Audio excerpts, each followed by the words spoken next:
Del Partit Popular per Barcelona, Dolors Nadal, ha visitat els estudis de Canal Català Vallès. Nadal ha assegurat que cal invertir en educació i que s'ha de tenir com a llengües vehiculars el català i el castellà, apostar també per l'anglès, internet i les noves tecnologies. En relació a les expectatives del seu partit a les eleccions generals del pròxim dia 9 de març, ha dit que el Partit Popular és l'opció per sortir de la crisi econòmica que pateix Espanya. Nadal ha afegit que ser nacionalista no és cap religió i que el Partit Popular és l'únic partit no nacionalista a Catalunya i que veu amb naturalitat el fet de ser catalans i espanyols. Pel que fa més concretament al tema de la immigració, ha dit que el seu partit aposta per una immigració legal i ordenada que accepti els valors i els drets de la societat espanyola. La candidata del Partit Popular català, Dolors Nadal, s'ha mostrat optimista amb les opcions del Partit Popular de cara a les eleccions generals del pròxim dia 9 de març. En ple debat sobre l'ensenyament i la llengua, ha tornat a insistir en que cal invertir en educació i apostar per les noves tecnologies.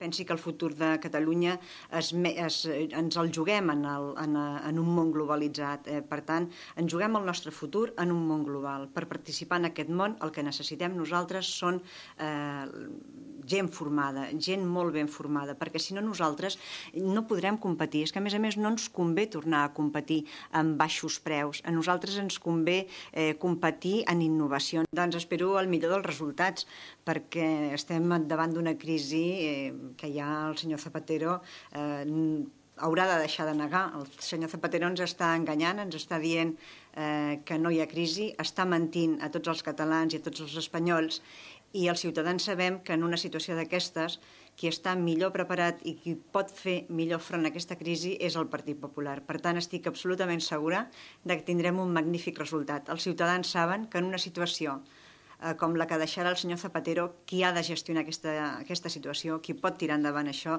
només és el Partit Popular. Mentrestant, el conseller d'Educació, Ernest Maragall, ha presentat avui el projecte de decret del nou batxillerat, una proposta que ha fet despertar certa polèmica, si més no, en un dels seus apartats. El nou decret preveu reduir una hora setmanal de llengua catalana i literatura i una altra hora de llengua castellana i literatura, que passen de 3 a 2 hores setmanals. Tant la comunitat educativa com alguns partits polítics ja s'han posicionat en contra del projecte al considerar errònia aquesta decisió. La reducció d'hores farà tant a primer com a segon de batxillerat. Segons el conseller, les hores de llengua es redueixen amb l'objectiu d'augmentar el temps dedicat a les assignatures de l'especialització que l'alumne esculli, de manera que es prepari millor per als estudis posteriors. Maragall insisteix que s'ha de partir de la hipòtesi que els estudiants arriben al batxillerat amb un bon coneixement formal de la llengua i que en aquesta etapa el que s'ha de potenciar és el seu ús a totes les matèries. Molt més adreçada a la llengua viva, a l'ús d'aquesta llengua, a la lectura, al comentari de textos, la crítica, a la literatura. De la llengua a la literatura hem d'anar passant. Pel que fa a l'estudi presentat ahir per la Fundació Bofill, que posa de relleu que els professors es queixen de la seva escassa perspectiva de creixement professional i econòmic, Maragall s'ha compromès a escoltar les seves reivindicacions. Canviem ara radicalment de tema perquè avui s'ha presentat l'Anuari de Sabadell 2007, un recull de totes les notícies que han succeït a la ciutat de Sabadell durant el passat exercici, l'any 2007, i que serveix com a testimoni del desenvolupament de la ciutat.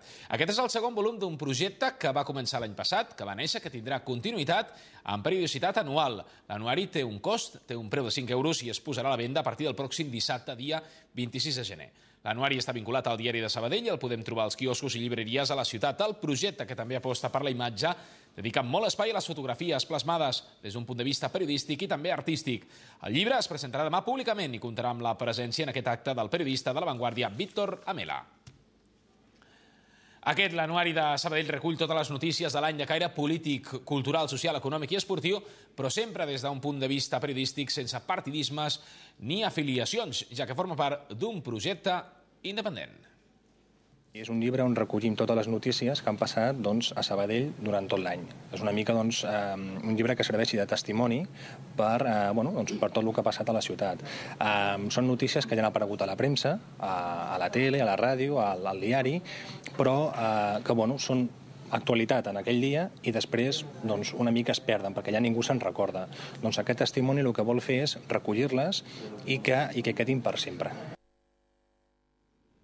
El Museu i l'Arxiu de Sabadell impulsa l'activitat cultural de la ciutat amb el seu programa d'activitats per aquest any 2008 amb l'objectiu de fer arribar la història, l'art i el patrimoni documental a la població sabadellenca. A més, totes aquestes actuacions s'han elaborat tenint en compte els diferents tipus de públic, especialment el públic infantil, familiar i juvenil. Així presentarà un total d'11 mostres fins a finals d'any de 2008. Actualment es pot visitar l'exposició de Josep Brull titulada L'artista, el mestre, l'home, que és un homenatge del centenari de l'artista molt vinculat a Sabadell.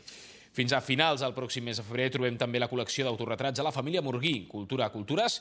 És la col·lecció de Montserrat on ens presenten 102 peces arqueològiques i etnològiques de diferents procedències. Una altra proposta interessant arriba a finals d'any. Es tracta de l'exposició de pintures que Antoni Estruc va crear en el seu viatge a Palestina. A més, el museu continuarà oferint diverses activitats, com ara un monogràfic de directors de cinema el pròxim mes de març o un curs d'introducció a l'art contemporani al mes de l'octubre.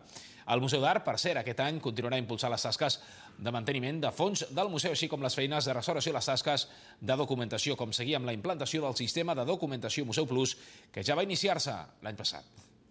El fet més important d'aquest any, ja ho era l'any passat, però aquest any ho és més, és el canvi del programa de documentació de la col·lecció.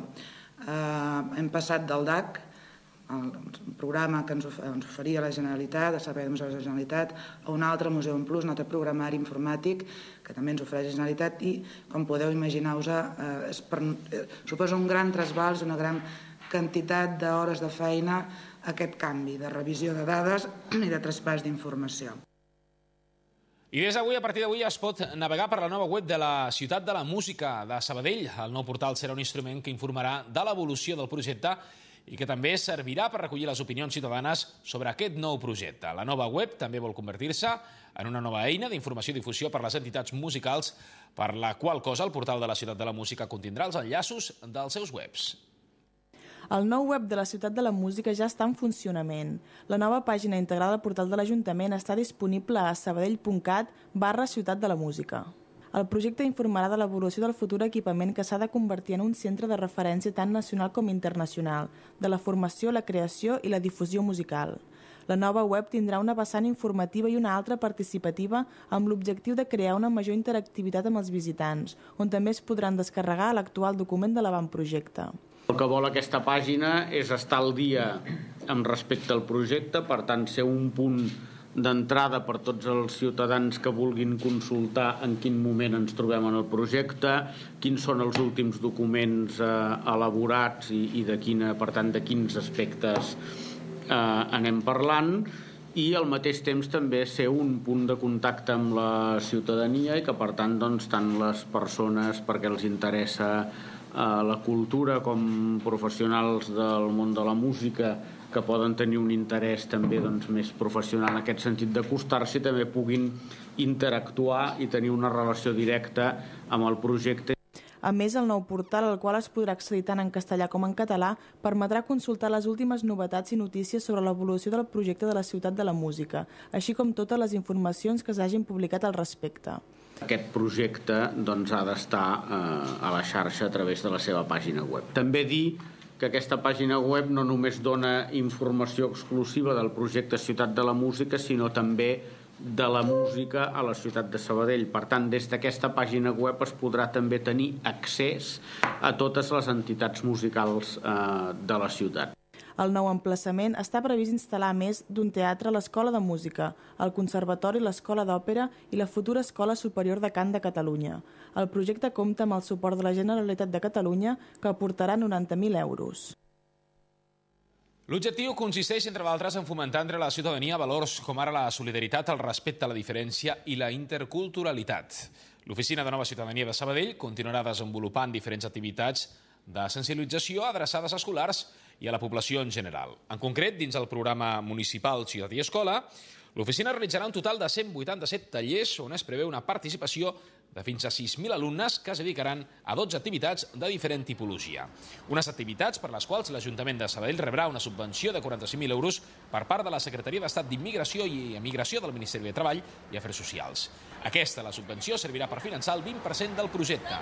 Molts dels tallers que es desenvoluparan estaran dedicats a apropar els alumnes sabadellencs a la realitat dels països d'origen dels estudiants nouvinguts.